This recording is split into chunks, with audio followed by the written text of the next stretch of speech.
아범이 다크한 나이트메어로 초대하겠습니다. 오늘은 한밤의 거리에서 피어오른 공포의 그림자를 전해드리려 합니다. 2006년 5월 중국 베이징의 골목길. 한 여성이 집으로 향하던 발걸음이 끝없는 다크 속으로 빠져들고 말았습니다. 그녀를 둘러싼 것은 어둠 속의 낯선 10대들이었고 그들의 웃음소리는 차갑게 울려 퍼졌습니다. 사소한 장난으로 보였던 순간은 곧 돌이킬 수 없는 비극으로 변했고 아무도 그 비명을 대신 들어주지 않았습니다. 이제 그날 밤의 진실을 따라가 보겠습니다. 나이트메어 시작하겠습니다.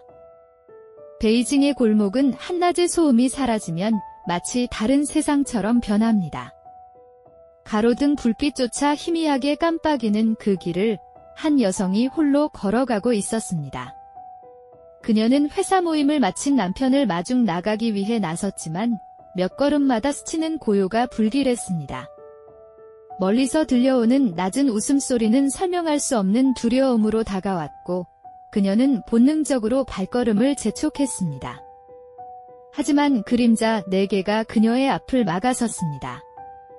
낯선 10대들의 무리는 그녀를 포위하며 서서히 간격을 좁혔습니다. 아직 어려 보이는 얼굴들이었지만 그 표정은 장난스러운 웃음이 아니라 짐승 같은 호기심으로 물들어 있었습니다. 여자는 순간적으로 뒤돌아 도망치려 했지만 이미 후퇴할 길은 차단되어 있었습니다. 그녀의 심장은 거세게 뛰었고 숨은 점점 가빠져 갔습니다. 단순한 장난으로 끝나길 바랐지만 그들의 눈빛은 이미 다른 의도를 품고 있었습니다. 내 아이들은 이유 없이 그녀에게 시비를 걸었습니다. 누군가는 어깨를 부딪히며 억지로 트집을 잡았고 또 다른 이는 그녀의 말을 흉내내며 비웃었습니다. 그녀가 사과를 반복할수록 그들의 얼굴에는 더욱 짙은 웃음이 번졌습니다. 낯선 공포가 사소한 오해처럼 가장된 순간 여자는 마음속으로 울부짖었습니다. 누군가 제발 이 상황을 알아차려줬으면. 그러나 골목은 여전히 고요했고 오직 젊은 목소리만 메아리 쳤습니다. 시간은 느리게 흘렀고 그녀는 점점 더 벽 쪽으로 몰려갔습니다. 어디선가 발자국 소리가 들리기를 바랐지만 지나가는 이는 없었습니다. 사람들의 시선이 닿지 않는 순간을 그들은 교묘하게 노리고 있었습니다. 그녀의 목소리는 간절했지만 닿지 못한 채 허공에 흩날렸습니다. 공포가 짙어질수록 소년들의 기세는 오히려 커져만 갔습니다. 그곳은 이미 탈출구가 없는 끝없는 다크의 무대가 되고 있었습니다. 10대 무리 중 한 명이 갑자기 목소리를 낮추며 동료들에게 속삭였습니다. 이제 어떻게 할까? 그 말은 마치 게임의 다음 단계를 정하는 가벼운 대화처럼 들렸습니다. 그러나 그 가벼움 속에 담긴 무게는 여자의 심장을 짓눌렀습니다. 그녀는 손을 뻗으며 호소했습니다. 집에 아이가 있어요. 그러나 아이들의 눈동자에는 동정도, 연민도 보이지 않았습니다. 오직 긴장을 즐기는 기묘한 흥분만이 어른거렸습니다. 어둠이 내려앉은 거리에서 그녀의 외침은 점차 희미해졌습니다. 주변 건물 안에서 불빛은 반짝였지만 창문은 굳게 닫혀 있었습니다. 들려야 할 소리는 들리지 않았고 보여야 할 손길은 보이지 않았습니다. 그 순간 한 소녀는 바닥에 떨어진 작은 라이터를 집어 들었습니다. 불꽃이 순간 번쩍이며 그녀의 얼굴을 스쳤고 그 불빛에 비친 것은 공포로 일그러진 표정이었습니다. 아이들의 웃음은 더욱 커졌습니다. 그들에게 이 장면은 현실이 아니라 자극적인 장난처럼 느껴졌습니다. 한밤의 골목이라는 무대는 그들에게 세상에서 단절된 놀이터였고 누군가의 고통은 그들의 호기심을 자극하는 소재가 되어버렸습니다. 그러나 그녀에게 그 웃음은 끝없는 절망을 의미했습니다. 시간은 그녀를 구하지 않았고 공간은 그녀를 가뒀습니다.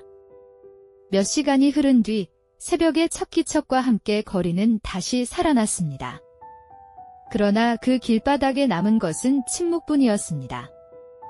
길모퉁이를 돌던 청소부가 처음으로 이 광경을 마주했을 때 그는 잠시 술 취한 행인이라 생각했습니다.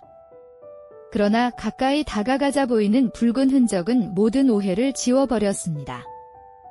청소부는 떨리는 손으로 무언가를 확인하려 했지만 이미 되돌릴 수 없는 상황이었습니다.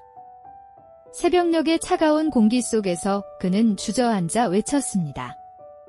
그러나 그 외침은 다시 한번 공허한 도시의 공기 속으로 흩날렸습니다. 이른 시간, 주변 사람들은 창밖으로 고개를 내밀었지만 아무도 움직이지 않았습니다. 도움의 손길은 언제나 늦게 도착하는 법이었습니다. 그날의 사건은 곧 도시 전역을 뒤흔드는 충격으로 이어졌습니다. 피해자는 근처에서 살던 주부였으며 남편과 아이를 둔 평범한 이웃이었습니다. 그녀의 마지막 발걸음은 가족을 향한 따뜻한 마음이었지만 돌아온 것은 차갑게 굳은 침묵이었습니다. 이 비극은 단순히 한 여성의 불운이 아니라 어두운 밤거리에 남겨진 무관심의 그림자를 드러내는 서막이었습니다. 도시는 빠르게 술렁였습니다. 한낮의 태양 아래서 드러난 진실은 모두를 경악하게 만들었습니다. 피해자의 시신은 충격적으로 훼손된 상태였고 경찰은 단순한 우발적 사건이 아님을 직감했습니다. 현장을 둘러본 수사관들은 주변에 남겨진 발자국과 CCTV를 분석하기 시작했습니다. 그들이 발견한 단서는 의외로 명확했습니다. 사건 전날 밤, 4명의 청소년이 이 거리를 배회하는 모습이 기록되어 있었습니다. 경찰은 곧바로 인근 인터넷 카페를 조사했습니다. 새벽녘, 사건이 일어난 바로 그 시각 이후에도 4명은 태연하게 자리를 지키고 있었습니다. 게임 화면 속에 몰두한 채 아무 일도 없다는 듯 웃음을 짓는 모습은 보는 이들을 더욱 소름 돋게 했습니다. 현실과 가상 사이의 경계가 무너진 듯 그들의 눈빛에는 책임감의 그림자가 전혀 보이지 않았습니다. 체포 직후 경찰서 안은 정적에 잠겼습니다. 4명의 청소년은 나란히 앉아 있었지만 두려움보다는 무기력한 미소를 띠고 있었습니다. 그들 중 한 명은 신문관의 질문에 이렇게 대답했습니다. 심심해서 그랬어요. 이 짧은 대답은 수사관들의 가슴을 무겁게 내리쳤습니다. 장난처럼 내뱉은 말이었지만 그 속에 담긴 무책임은 인간성을 부정하는 선언과 다르지 않았습니다. 수사관은 분노를 억누르며 추가 질문을 이어갔습니다. 그러나 돌아온 대답은 모두 차갑고 건조했습니다. 비명을 듣는 게 재미있었다. 솔직히 짜릿했다. 마치 누군가의 고통이 놀이의 한 부분이 된 듯 아이들의 표정에는 반성의 기미가 전혀 없었습니다. 경찰은 메모를 남기며 고개를 떨궜습니다. 이 아이들은 언제부터 이렇게 길을 잃게 된 것일까? 조사 과정에서 드러난 이름들은 모두 평범했습니다. 쌍둥이 형제와 그들과 동거하던 2 소녀. 나이로는 아직 성인조차 되지 못한 10대들이었습니다. 그러나 그들의 가정사는 이미 균열투성이었습니다. 실직, 빈곤, 그리고 가정 불화. 사회의 가장자리에서 버려지듯 살아온 그들은 결국 서로를 찾았고 왜곡된 공동체를 만들어냈습니다. 쌍둥이 형제는 어릴 적부터 경제적 어려움 속에 자랐습니다. 학교를 중퇴하고 방황하던 그들은 하루 대부분을 거리에서 보냈습니다. 집에 돌아오면 아버지와의 갈등이 기다리고 있었고 그 갈등은 결국 그들을 다시 거리로 내몰았습니다. 아이들에게 필요한 건 따뜻한 손길이었지만 그 빈자리를 대신 채운 것은 차가운 방황이었습니다. 함께 살던 2 소녀 역시 사정은 크게 다르지 않았습니다. 부모와의 관계는 끊어져 있었고 집은 더 이상 안식처가 되지 못했습니다. 그들은 베이징으로 가출해 떠돌며 결국 쌍둥이 형제와 한 지붕 아래 머물렀습니다. 4명은 비슷한 상처를 공유하며 묘한 유대감을 쌓았지만 그것은 서로를 치유하는 힘이 되지 못했습니다. 오히려 상처는 상처를 키웠습니다. 시간이 흐르면서 그들의 생활은 더욱 어두워졌습니다. 생계를 위한 일자리는 없었고 책임을 지려는 의지도 없었습니다. 한때는 새로운 생명을 잉태했지만 그마저도 감당할 수 없었습니다. 결국 남겨진 것은 무기력과 분노, 그리고 그 분노는 다른 방향으로 흘러갔습니다. 그들이 마주친 것은 세상을 향한 분노의 표출이자 힘없는 일을 향한 가학적 충동이었습니다. 경찰은 이들이 이미 과거에도 노인을 폭행한 전력이 있음을 밝혀냈습니다. 사건은 단발적 비극이 아니라 반복된 폭력의 연장선이었습니다. 그들은 한밤의 거리를 무대로 삼았고 아무 죄 없는 사람들을 대상으로 잔혹한 실험을 이어갔습니다. 이 사실은 사회 전체를 충격에 빠뜨렸습니다. 이제 사건은 단순한 청소년 범죄가 아니었습니다. 사회의 가장자리에 밀려난 내 아이가 만들어낸 그림자는 한 여성의 삶을 앗아갔을 뿐 아니라 모두에게 질문을 던지고 있었습니다. 과연 우리는 이들을 가해자로만 바라봐야 할까요? 아니면 방치된 사회의 또 다른 희생자로 보아야 할까요? 그러나 어떤 시각으로 보더라도 그날 밤 흘러나온 절규는 돌이킬 수 없는 진실이었습니다. 법정은 이른 아침부터 긴장감으로 가득했습니다. 재판정 안에는 피해자 가족과 언론, 그리고 피고인석에 앉은 4명의 청소년이 있었습니다.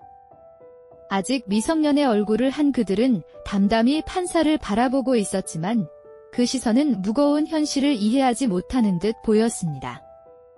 피해자의 남편은 고개를 숙인 채 흐느끼고 있었고 그의 손은 떨리고 있었습니다. 검찰은 가혹한 사실을 낱낱이 공개했습니다.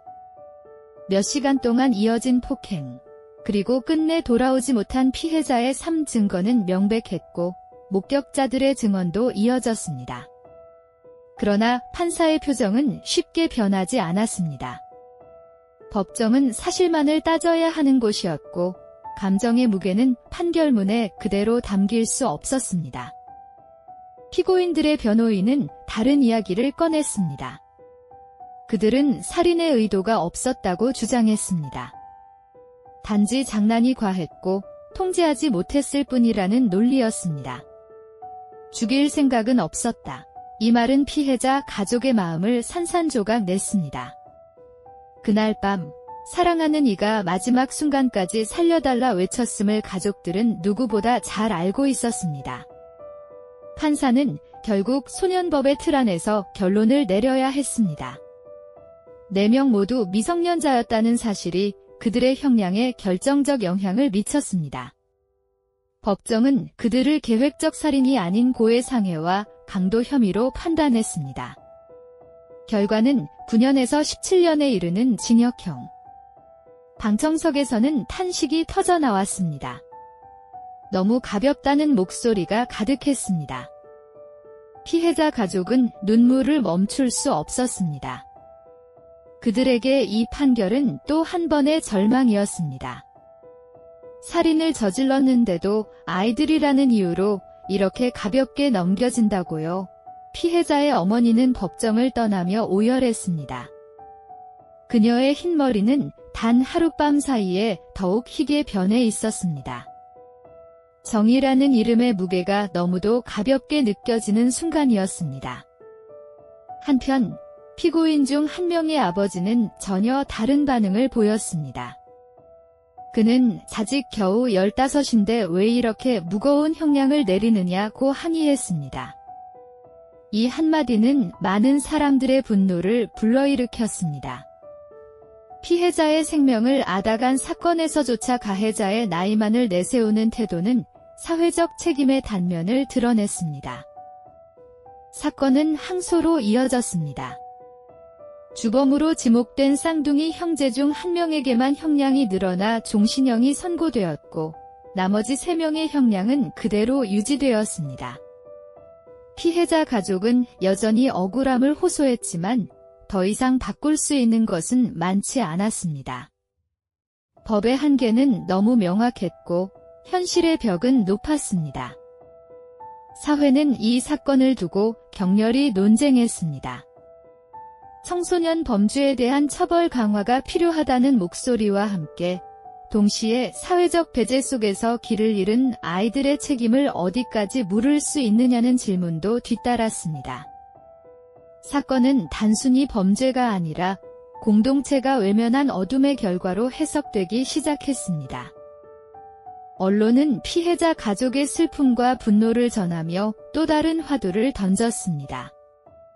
우리 사회는 또 다른 비극을 막을 수 있는가? 교실에서, 가정에서, 거리에서 소외된 청소년들은 여전히 존재했습니다. 그들에게 손길이 닿지 않는다면 또 다른 어둠은 언제든 다시 찾아올 수 있었습니다. 결국 이 사건은 법정에서 끝난 것이 아니었습니다. 한 여성의 비극적 죽음과 4명의 청소년이 남긴 그림자는 지금도 많은 이들에게 질문을 던지고 있습니다. 우리는 그날 밤 골목에서 들리지 않았던 비명을 과연 기억하고 있을까요? 아범이 전하는 오늘의 나이트메어, 끝없는 다크의 메아리는 아직 사라지지 않았습니다. 밤의 골목에서 시작된 작은 마찰은 결국 한 가정의 삶을 무너뜨렸습니다. 피해자의 이름은 기록 속에 남았지만 그녀가 남긴 미소와 따뜻한 손길은 이제 다시는 돌아올 수 없습니다. 남겨진 가족은 매일같이 기억 속에서 살아가야 했습니다. 비극은 끝나지 않았습니다. 가해자들은 여전히 어린 얼굴로 법정에 앉아 있었습니다. 그러나 그들의 나이는 면죄부가 될 수 없었습니다. 책임은 나이를 가리지 않고 선택은 언제나 무게를 동반하기 때문입니다. 그날의 선택은 한 사람의 생명을 끊어버렸고 수많은 사람들의 삶을 흔들어 놓았습니다. 사회는 종종 말합니다. 아이들이라서 아직 모른다고. 하지만 최소한의 선과 악의 구분은 누구에게나 주어진 본능입니다. 사람을 해치지 말라. 너무도 단순한 이 진리를 외면한 순간 그들의 웃음은 끝없는 다크 속의 울림이 되었습니다. 이 사건은 우리에게 냉정한 질문을 던집니다.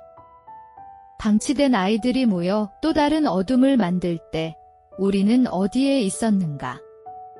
피해자의 외침이 몇 시간 동안 울려 퍼질 때 왜 아무도 나서지 않았는가? 무관심은 때로는 가장 잔혹한 공범이 됩니다. 골목길을 메운 침묵은 우리 모두의 책임일지도 모릅니다. 손을 내밀 기회가 있었지만 아무도 움직이지 않았습니다. 그 결과는 한 사람의 생명을 앗아간 끝없는 공허였습니다. 어둠은 누군가의 무관심을 먹고 자라난다는 사실을 잊지 말아야 합니다. 가해자들에게 내려진 형량은 여전히 논란으로 남아 있습니다. 그러나 형량의 길고 짧음을 넘어 진정한 문제는 반복될 수 있다는 두려움입니다. 또 다른 골목에서 또 다른 아이들이 같은 길을 걷지 않도록 막는 것이 우리의 몫입니다. 우리가 기억해야 할 것은 피해자의 마지막 외침입니다. 그녀는 끝까지 가족을 떠올렸고 아이들을 향해 호소했습니다. 그러나 그 외침은 닿지 못했습니다. 우리는 이제라도 그 목소리에 귀 기울여야 합니다. 그래야만 같은 비극이 다시는 반복되지 않을 것입니다. 밤의 어둠은 언제나 존재합니다. 하지만 작은 빛이 있다면 그 어둠은 조금은 물러날 수 있습니다. 교육과 관심, 그리고 책임감 있는 사회의 손길이야말로 또 다른 나이트메어를 막아낼 수 있는 유일한 빛입니다. 아범이 전하는 다크한 나이트메어, 오늘의 기록은 여기까지입니다. 우리는 이 사건을 통해 사회가 가진 그림자와 그 속에서 무너진 한 사람의 삶을 마주했습니다. 기억해야 할 것은 단순한 공포가 아니라 그 공포를 만든 무관심의 구조입니다. 청취자 여러분, 어둠은 멀리 있지 않습니다. 오늘도 우리 곁에 스며들 수 있습니다. 누군가의 외침을 외면하지 않는 것, 그것이 우리 모두의 책임입니다. 아범이었습니다. 나이트메어, 여기서 마치겠습니다. 감사합니다.